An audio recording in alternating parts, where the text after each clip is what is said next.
XMS, which is short for Xsigo Management System, is Xsigo's multi-chassis management system to inventory and manage I/O directors and Xsigo Virtual I/O. XMS is installed and runs on a Linux server or virtual machine.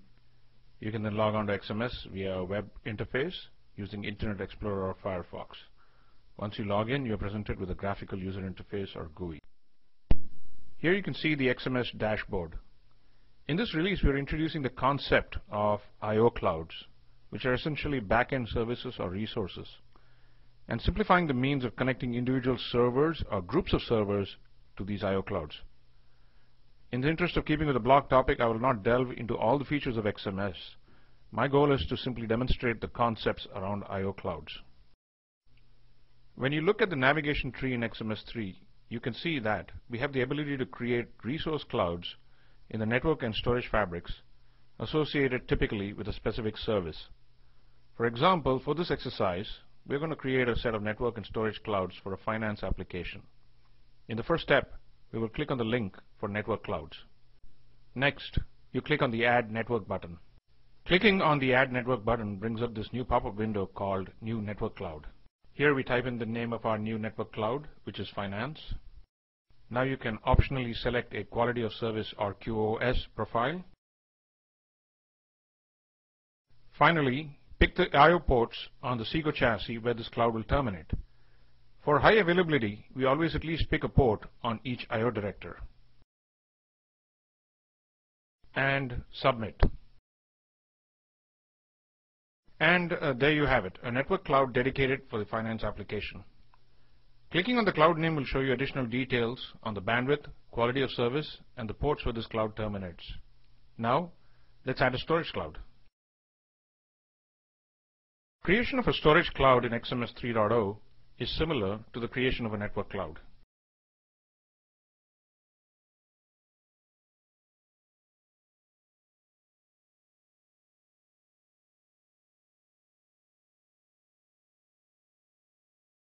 And there you have it, a storage cloud for finance.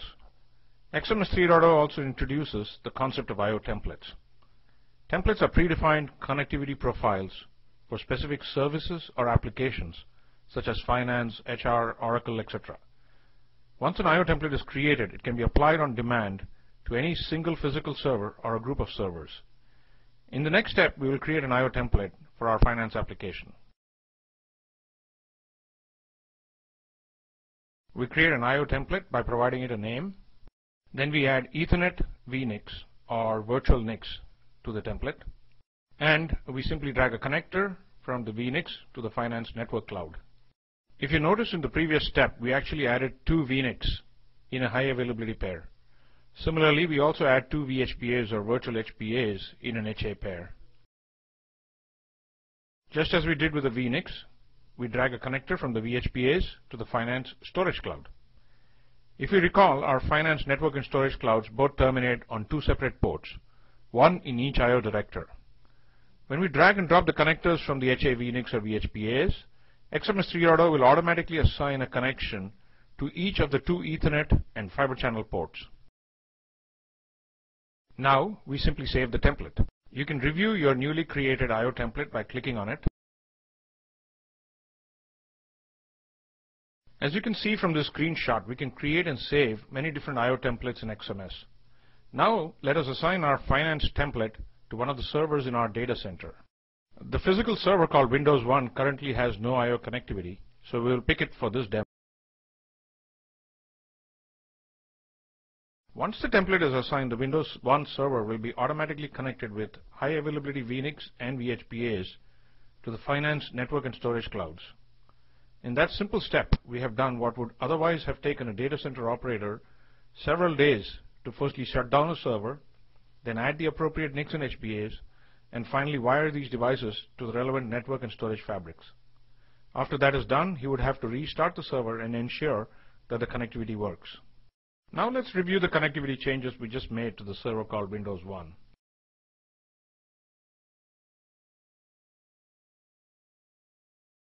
We open a remote desktop connection to the server Windows 1, bring up Device Manager, and you can see here the Xsigo provisioned I/O connections that appear as standard network and storage adapters on this machine. This server is now connected to the Finance Cloud and can be immediately provisioned to run the finance application. The purpose of this demonstration was to show that Xsigo Systems is leading the way in infrastructure solutions for cloud computing without requiring users to compromise on network or storage isolation or quality of service. And that's it. Xsigo's Virtual I/O platform, when combined with XMS 3.0, gives you unparalleled abilities to create and manage cloud infrastructures.